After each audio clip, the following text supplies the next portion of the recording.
Bueno, mi nombre es María del Pilar Sáenz, soy directora de proyectos de la Fundación Friedrich Ebert. Parte de las acciones que hemos impulsado y que hemos identificado como buenas prácticas está en ayudarlos a hacer el puente entre juntarse con otros colectivos, y ahora explico un poco por qué, y también hacer el puente con las instituciones públicas, que son las autoridades competentes de ayudarlos a mejorar sus condiciones o a salir de la situación de informalidad. Fundación Friedrich Ebert, una fundación política alemana que tenemos más o menos 50 años trabajando aquí en el Perú, y entre los temas que son parte de los pilares de la fundación, de la FES, como lo llaman aquí en Perú,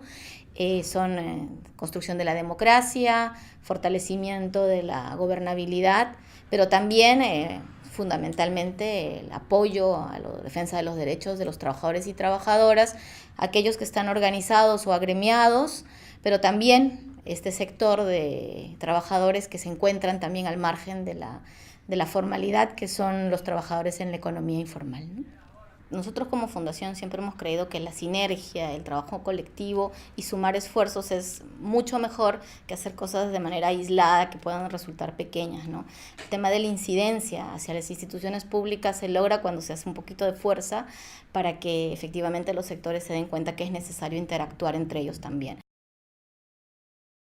Entender de manera adecuada cómo se presenta el empleo informal en su multiplicidad de formas, ¿no? El autoempleo, que es un poco del que yo he venido conversando y que al que le hemos desarrollado una estrategia especial, pero también el empleo informal asalariado, que a veces está como detrás de las puertas y que no se logra visibilizar adecuadamente, pero que representa en muchos casos trabajo precario, formas de trabajo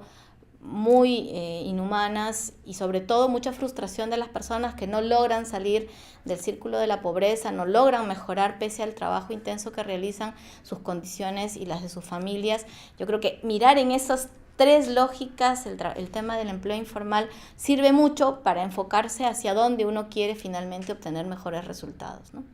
El tema recurrente siempre ha sido encontrar trabajadores asalariados, pero muchos de ellos en situaciones de precariedad y aún más en informalidad. Pero también trabajadores que no necesariamente son asalariados, sino que son independientes y que se dedican a generarse su propio empleo, a los que denominamos autoempleados. Por eso que la Fundación, desde aquí en Perú, desde hace como 8 años, decide hacer un trabajo mucho más intensivo con este sector, identificando sus necesidades, pero también ayudándolos a agremiarse, a generar espacios de trabajo colectivo. Y es así como nos acercamos al trabajo de la economía informal y del empleo informal en particular. Los trabajadores en la economía informal tienen limitaciones para asociarse, agremiarse, necesitan evidencia muy concreta de cuán útil es actuar de manera colectiva, ¿no? Entonces, lo que nosotros hacemos es siempre impulsar a que ellos tengan espacios de encuentro. La agremiación es un problema para los trabajadores autoempleados. Es más, la cotización para mantener las organizaciones es un tema que seguramente debe ser permanentemente trabajado, y que para que una institución se mantenga, una organización se mantenga, incluso la de los trabajadores, necesita empleados trabajando y cotizando también para esa organización. Entonces, esos son algunos de los retos de la propia agremiación. Trabajamos con colectivos de trabajadores autoempleados, de recicladores de calle, con trabajadoras del hogar que no tienen contratos formales, con canillitas, que son los vendedores de diarios y revistas, con comerciantes de venta ambulatoria, con personas que venden en mercados y que a veces logran tener sus asociaciones o agrupaciones por su propia iniciativa, pero en muchos casos no. Nosotros trabajamos de manera permanente a través de los proyectos que tenemos, que son, digamos, cada 3 años se renuevan, y no es una línea que se corta cuando acaba un proyecto, sino que es una línea constante que hemos identificado. Tenemos prácticamente el 73% de la informalidad en el empleo, entonces para poder tener cambios significativos no podemos hacer una cosa que tenga un tiempo muy acotado, necesitamos hacer avances periódicos y eso implica fortalecer también la estructura de gobierno que responde a esas necesidades. Entonces, seguramente los cambios requieren un proceso largo y por eso es que trabajamos como una línea permanente el tema de la atención a los trabajadores en la economía informal. Que tengan espacios de planificación conjunta, incluso de análisis de lo que está pasando con su problemática y de qué manera pueden afrontarla, articulándose o convocando o buscando a las instituciones públicas para tener espacios de diálogo. Entonces, efectivamente, parte de la estrategia está en acercarse a las autoridades y generar propuestas junto con las demandas de necesidades. Esa es parte de las estrategias que hemos venido impulsando. Entonces, por eso es que gran parte también de las acciones que hacemos son mesas técnicas, donde sentamos a los trabajadores y a las instituciones para que ellos conversen y puedan hacer un intercambio de lo que hacen y de lo que requieren. Entonces, lo que hemos ayudado es a juntarlos en una cosa que hemos denominado la plataforma de trabajadores autoempleados y autoempleadas, donde ellos hacen una fuerza más común y logran identificar necesidades y problemáticas que son comunes al trabajo en la vía pública o necesidades de normativa, y eso nos ha permitido también elaborar documentos de demanda y también de propuesta hacia autoridades locales o algunos sectores públicos, y a través de esas plataformas que son documentos, solicitar cosas bien concretas que permitirían que ellos puedan mejorar sus condiciones de trabajo, ¿no? A raíz de esa plataforma han salido otras iniciativas como las mesas técnicas. Tenemos una mesa técnica de recicladores de calle, donde hemos logrado juntar a todos los sectores que tienen que ver con el reciclaje de calle y con este sector de trabajadores, y con ellos discutimos diferentes perfiles de problemáticas y también diferentes acciones que ellos pueden ayudar para que los recicladores se organicen y mejoren las condiciones en las que están trabajando. Entonces desarrollamos una campaña piloto que se llamaba Hogar que Valora, dirigido a las empleadoras, pero también a las propias trabajadoras del hogar. Primero, para que conozcan que existe el mecanismo de registro para acceder a salud, que lo marca la ley de la trabajadora del hogar, y también a las posibilidades de pensiones, que conozcan que hay esa posibilidad y que las empleadoras también sientan que es parte de su responsabilidad y de un aporte a la persona que trabaja en su casa. Entonces, hicimos esta campaña en coordinación con eSalud, con el Ministerio de Trabajo, con el CIS, con otras instituciones públicas, con SUNAT, que es la Superintendencia Nacional de Administración Tributaria, que tiene la responsabilidad de registrar a las trabajadoras del hogar, y también con la Municipalidad de San Borja. Y tuvimos resultados interesantes porque en los 6 meses que se desarrolló la campaña a través de medios Facebook,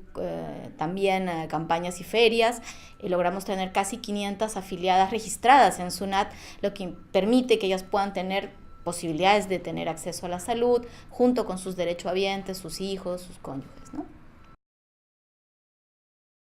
Claro, la evaluación de resultados que siempre hacemos es como por etapas, ¿no? O sea, la problemática de la economía informal no ha sido un proceso de 1 año, de 2 años, son procesos de muchos años de acumulación de diferentes dificultades y problemas que han llevado a la gente a optar por dedicarse a ser informal y no ir por el curso del acceso a los empleos formales o a los negocios formales. Entonces, así como el problema fue un complejo proceso, la solución también es un proceso bastante complejo. Entonces vamos evaluando nosotros resultados por etapas. Primero, algunas necesidades muy concretas que permitirían facilitar el trabajo. Por ejemplo, en temas de mercados, a través del diálogo con la municipalidad en una gestión anterior, no necesariamente en esta que tuvimos dificultades, pero en una gestión anterior, los mercados tuvieron una mesa de mercados que generó un concurso que se llamó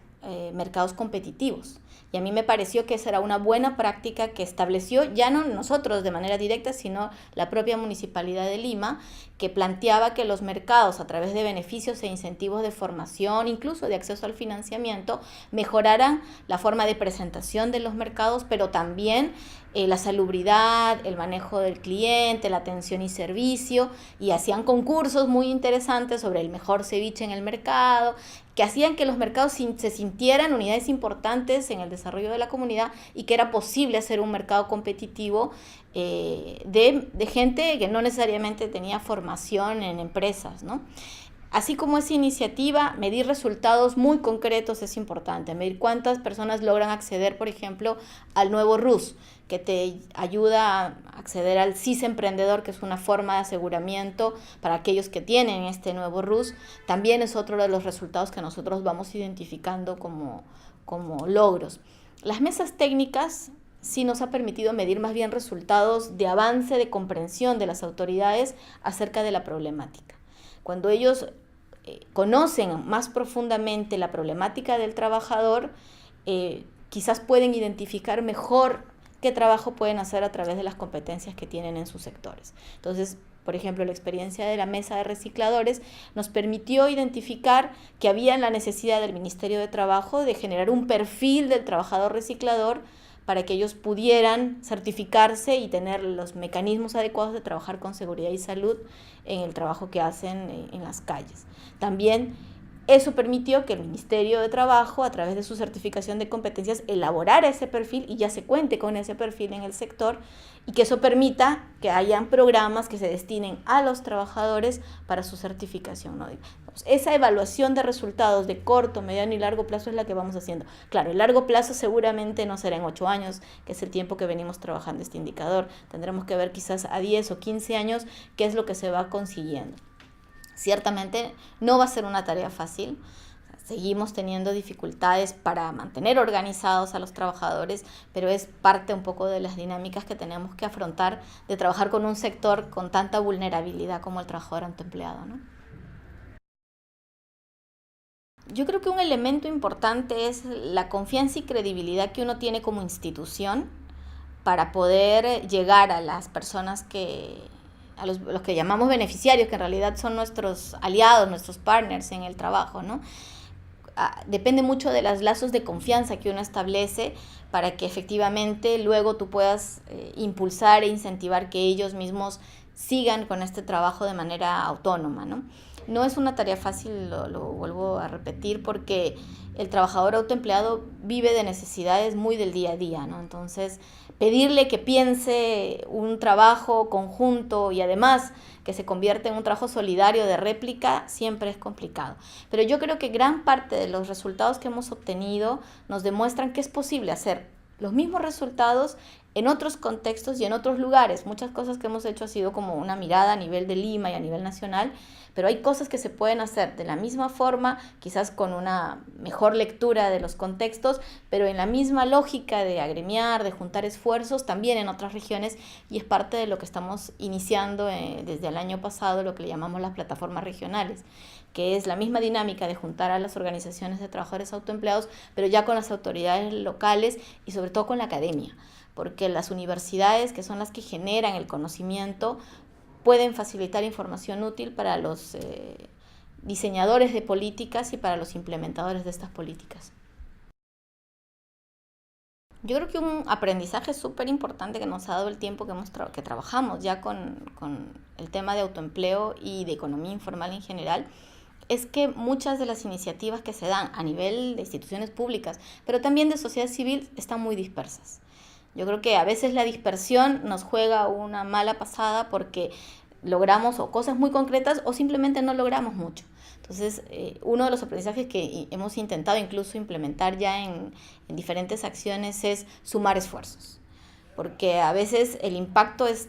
mucho mayor y eso nos permite efectivamente hacer lo que necesitamos, que es incidencia política pública, ¿no? El empleo informal tiene una corresponsabilidad de las personas, de los ciudadanos, pero también del Estado. Entonces, eso a mí me parece que es un aprendizaje. El otro aprendizaje que hemos sacado es que las instituciones públicas no se acercan y no dialogan entre sí. Entonces, sentarlos, a veces un poquito obligarlos a sentarse juntos para intercambiar incluso los planes que ellos mismos tienen, sirve mucho para que entiendan qué es lo que está haciendo la otra institución y de qué manera los avances que ellos tienen también pueden beneficiar a los programas que ellos están realizando. O cuando se están superponiendo programas que generan un doble gasto y que a veces no tienen resultados. Y un tercer elemento de aprendizaje es que fortalecer a los gremios, fortalecer la asociatividad, resulta un elemento fundamental para que resulten los programas, que los sindicatos, que las organizaciones puedan tener mejor comprensión de cómo planificar, de cómo solicitar proyectos, de cómo dialogar con las instituciones y negociar. Es un aprendizaje también que ellos tienen que acumular a través del tiempo, ¿no? De un momento a otro nadie nace siendo un excelente negociador. Entonces requieren de formación, de habilidades blandas, de comprensión de los contextos económicos, y eso es algo que también pueden facilitar las instituciones públicas, pero también las privadas. A ver, la difusión siempre resulta un poco más compleja, ¿no? Porque implica tener a una persona permanentemente pensando cómo comunicarla de manera más estratégica. Las redes sociales han abierto una puerta, pero también ha abierto un desafío, porque también es un lenguaje y un público al que uno tiene que acercarse de maneras diferentes. En el caso de la comunicación hacia las instituciones públicas, creo que hemos sido mucho más efectivos, porque solemos elaborar informes, documentos de trabajo, que nos permiten luego hacer el traslado de esta información, y la institución pública tiene menos dificultades de acopiar esa información, sino que la tiene a mano, ¿no? La difusión hacia la ciudadanía en general, ahí es donde quizás todavía tenemos serias debilidades, porque claro, implica